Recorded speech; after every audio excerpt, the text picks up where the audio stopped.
Mr. Barcelon, you've been very gracious with your time. I have so many questions, but maybe with the limited time that I have, I hope we can talk about RCEP, because you mentioned about inviting industries in.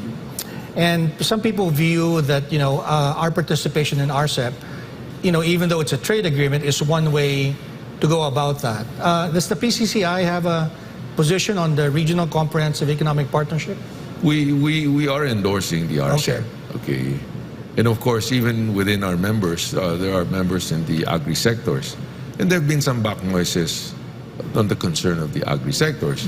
But if you look at it, even prior to the RCEP, we already have this ASEAN trade relationship. Yeah, AFTA, yeah. And many of the items among these countries are basically non-tariff. Okay? Of course, there are issues that I think the President is very well aware of on the smuggling side, okay, which we discourage, right, because it hurts the local farmers. Right. Okay? But on the other side, we know that the farmers, those who are in this occupation, must really improve their productivity. And this is where you touch on some of the laws that needs to be tweaked, like the agrarian laws, for example. Our farmers are plotting in a very small land where the productivity can never be high enough. Okay? So what I'm saying is that, of course, technology should help. I compare the productivity of rice harvesting in Vietnam. Their farms are highly irrigated. Here, some areas are highly irrigated, but some still depend on the rain-fed. Yeah. Okay. But in the agri sectors, in PCCI, we really encourage looking towards the higher value. Okay. Rice per se, of course, it's food security. We're importing about maybe anywhere from 12 to 18% of our needs. Okay. But productivity-wise and cost-wise, we cannot compete with the like of Thailand and Vietnam. They have the Mekong River and so on and so forth. Okay? But we have a lot of arable land, okay? And technology is needed to grow agri-products that would be import substitute. Before, if we plotted the old way, our cost is high. Right. So you have an option of importing. And that of course is important also as a source of agri-products, as long as they're properly taxed, okay? Because that holds on the inflation. Right. Okay? Our sugar is double the price of the world market. So it's also an issue of contention. Right. But if the farmer needs help, okay, in improving their productivity, the government should come in. Okay, and the TESDA has about I think what they call allocations or training scholarship for agri. Okay, they've not been used up yet. Right. Okay, but I would encourage to attract the young people really to go into agri, but knowing the infrastructure is going to change. What do I mean? Agri has also gone digital. Okay. Been high tech. High tech. Yeah. You have IoT, Internet of Things, wherein they can check on the key areas of water sufficiency.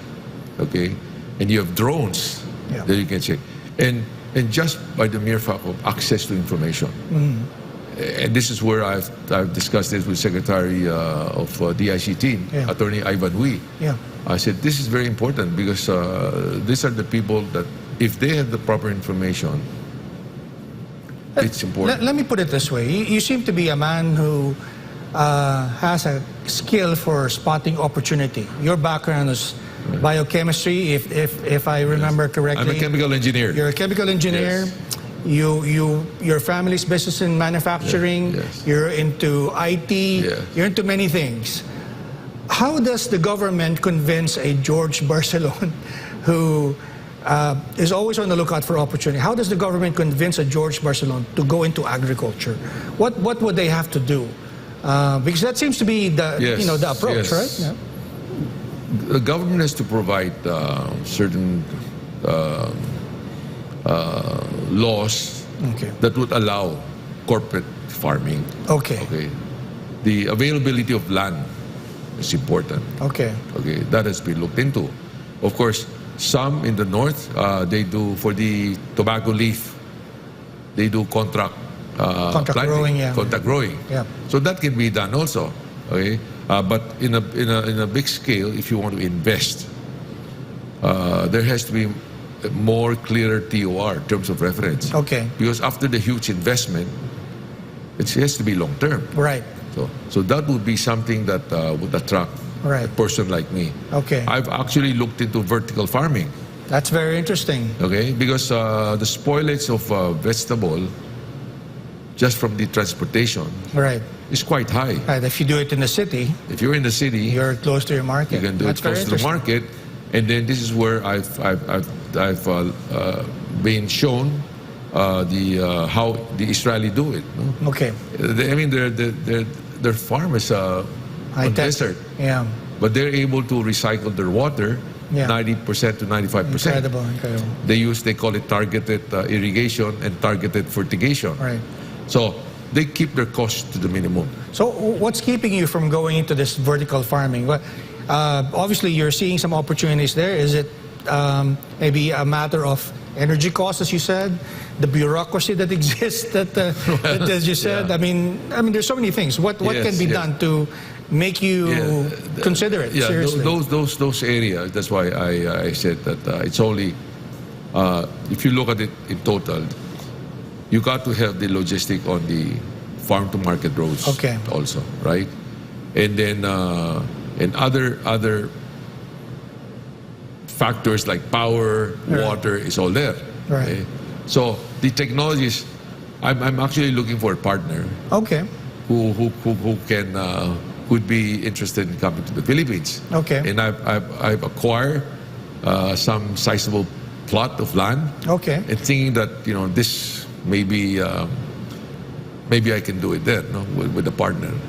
So I'm quite as a matter of fact that I think that that's the way to go, and we can attract young people to be interested because it's not low tech anymore. Right. Okay? I think I've mentioned many times our perception of farming. We started on the wrong foot. Yeah. The song that we sang before, planting is not easy. di ba? So Yeah. I said you got to put it to the young people that planting is there's upside to it. They can learn. Well, maybe if we're lucky, someone's going to be watching this show. I really appreciate the time you've given us today, Mr. Barcelon. But before we go, is there anything you'd like to share with our audience? Maybe a final message from the PCCI? Well, I'd like to share with with everybody, whether it be businessmen, government, and the labor sector, that we're all together in this. Okay. Okay. We have a new government, and from what we can see, they're determined to do a good job. Okay. Not really to bring our country at the level that really the kind of lifestyle that our people deserve. Okay, whether in the food aspect, in education, which is quite important. Okay, in availability of information, all of those must be very important. I call it I used to call it the 5 H. 5 H meaning first H, the H is health. Okay. Second H is housing. Okay. The third H is higher level of education. The fourth H is human skill. Okay. Okay. The fifth H is human dignity. Okay. And the sixth H, which surprisingly were quite high, is the happiness index. Okay. So that's my That's my last statement that I'd like to share. Well, thank you very much, Mr. Barcelon, and good luck to you and good Thank luck you. to PCCI. Thank you everyone for watching the show live and those watching this program online. I'd like to thank also Pastor Apollo Kibuloy for making this program possible. This has been Business and Politics. I'm Dante Klink and I'll see you next week.